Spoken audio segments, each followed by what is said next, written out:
Ahí arrancamos de nuevo. Vamos a hablar un poquito de los textos de Ricardo y de María Eugenia, como a ella le gusta que le diga. María Eugenia, Mere. Mere. El perro cojo de Rufino el Fiambrero. Muy buen Muy buen título. título, Muy sí, buen sin lugar a título duda. y muy buena manera de caracterizar al personaje. Que ya de por sí es interesante tomar un animal para contar una historia, porque justamente acá el narrador está como metiéndose, focalizando en la cabeza del perro o en las sensaciones del perro, las motivaciones, y bueno, eso te corre de lugar y de un punto de vista totalmente extrañado sobre el Mm. mundo, ¿no? Y es muy bueno como vos representás la lógica del funcionamiento de este personaje, perro, que está motivado básicamente por conseguir unos fiambres, ¿no? A los cuales en general está acostumbrado a que le den del mostrador, y hay toda una construcción de un narrador con mucho humor, ¿no? Bastante paródico también, de la realidad o de situaciones cotidianas, que ese es uno de tus especialidades y una de tus Sí. capacidades, Que ¿no? es humor y no es pavo, digamos, ¿no? Porque el disparate puede dar para la pavada, pero acá no tiene nada de pavada. Es como asumir la parte, si se quiere, la parte graciosa que tiene el mundo intrínsecamente, no tener que agregarle demasiado. Pero cualquiera que se pone a observar un perro y el deseo de un perro, bueno, si se puede llamar deseo, pero bueno, las motivaciones, ve cómo es capaz del animal de ponerse en unos lugares de ridículo maravillosos, y a la Sin vez problema. revelar aspectos ridículos de las personas que lo rodean, ¿no? Que eso pasa también con los chicos. Y me parece que ahí está el capital, ¿no? A mí me hizo acordar mucho a Kurt Vonnegut, por ese Eso. humor sin juicio, digamos, ¿no? Sino por la mera descripción del gag ¿no? Del teatro de las emociones humanas que te hace reír, digamos, ¿no? Digo, acá a mí me interesó el personaje del fiambrero, pero lo que pasa es que, bueno, el fiambrero aparece bajo la mirada de un perro, digamos. Y desde ese lugar, digamos, es que el fiambrero puede ser un personaje atractivo. Capaz que sin la mirada de un perro ese personaje no vale nada. Exactamente. Toda la escena, la primera escena, ¿no? Con las señoras estas bien que se devoran los Los fiambres, fiambres, del fiambre que está ahí para probarlo, y que es el manjar. exacto, que no le llega al perro cojo. Es como muy rica en todos los sentidos, ¿no? Que dispara, ¿no? De crítica social, de burla, ¿no? De cercanía, de las señoras bien con el perro, y con esa motivación, deseo del perro, ¿no? Y esto dispara la narración hacia la aventura, ¿no? Sin Mismo duda. en el texto se explicita, puede haber una aventura al salir a buscar otra fiambrería, que eso también es la lógica del perro, no busca el mundo, busca una fiambrería donde le den el Lo que quiere, salame, que claro. está obsesionado con el salame, ¿no? Esto de obsesionado me lleva también al último párrafo, ¿no? Esto de las tres patas, ¿no? Que tiene el perro, eso también es muy rico, que sea cojo el perro, porque ya lo ubica en una sintonía muy paródica, ¿no? De sí mismo. Termina como en Mejor Imposible, esquivando las rayitas de las Exacto, baldosas. exacto, ¿no? Que entonces es como una mirada obsesiva del narrador focalizado en el perro, ¿no? Como medio obse también. Y es un poco lo que decía Mauro, ¿no? Como hacer estallar esos ridículos que tenemos todos los humanos a partir de la situación del perro. Sí, el lector termina siendo un poco perro, digamos. Exacto, exacto. No sé si tenés la referencia, Clifford Simak, La ciudad de los perros. escritor de ciencia ficción, esa novela Ciudad, que los protagonistas son todos perros, ¿no? Y se representa el mundo, un mundo futuro de ciencia ficción, a través de esa mirada, ¿no? Y los perros cuentan leyendas de los hombres, ¿no? Es un lindo, Sí, un lindo lindo subtexto. libro y referencia como para explorar. Bueno, seguimos con Ricardo Hensen. Así es. Qué texto, ¿eh? La página rota. Muy buen tono de la narración.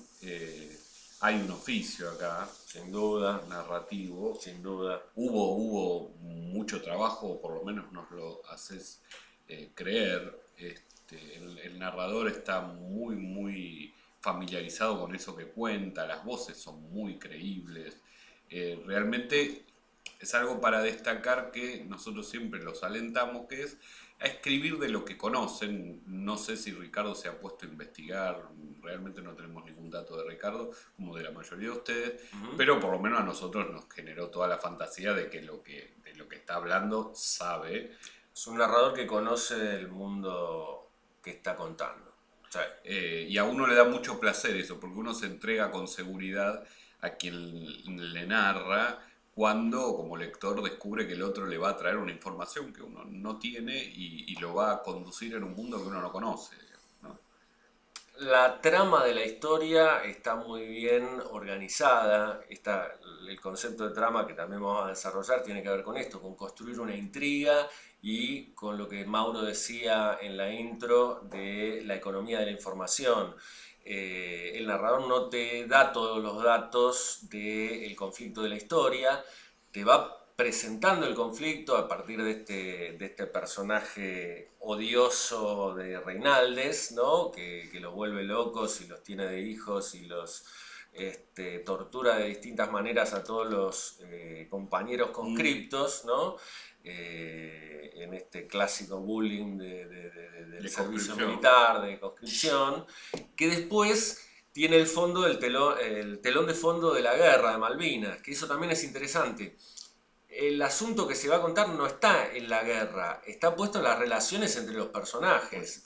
Horacio, el narrador, otros personajes y Reinaldes, que finalmente, si no lo leyeron, bueno, les arruino la historia, pero muere en la guerra y la historia es una historia de venganza, que sobre el final aparece, ¿no?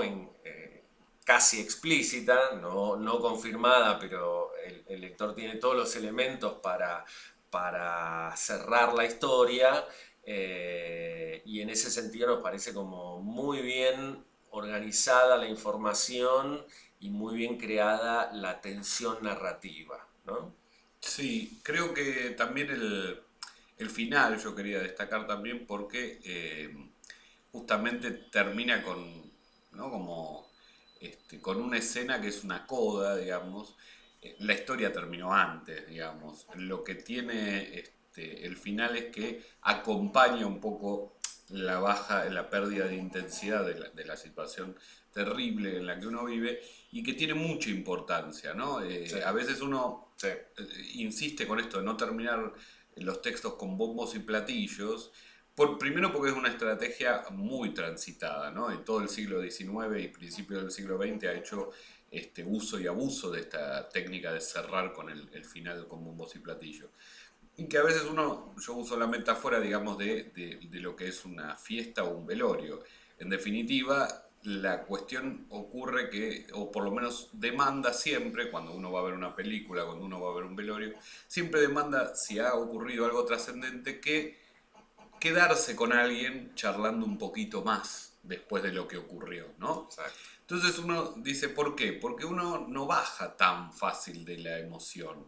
Entonces, para acompañar esa emoción, es recomendable que el texto no termine tanto en el bombo y platillo, sino que nos acompañe con alguna imagen más, con algún descenso, ¿no? Como en las series también podemos ver que en la última tanda hay como un chistecito final o alguna clausura que nos permite descender un poquitito en la emotividad de la historia. Porque cuando uno contracturar, sabe, ¿no? claro, cuando uno sabe el final de esta historia, ya queda bastante perturbado como para ¿no? Que por lo menos te den un analgésico, ¿no? Exacto, exacto. Me hacía acordar, volviendo a Salinger, y digamos, estas lecturas que nosotros tratamos de tomar como pretexto y referencia para discutir algunas cuestiones de estrategia narrativa.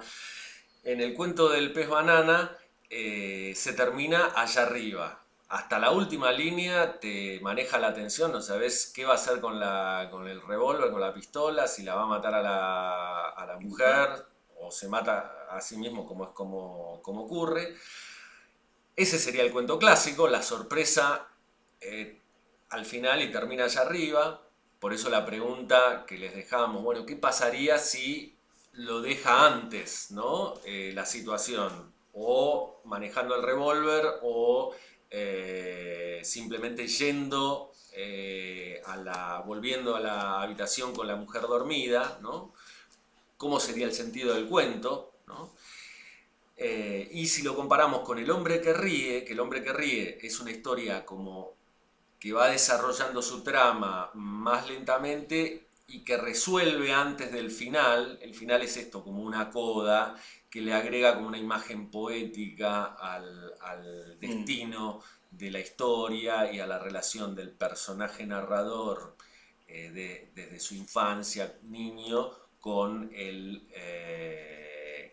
personaje principal, que es el que les cuenta la historia del hombre que ríe.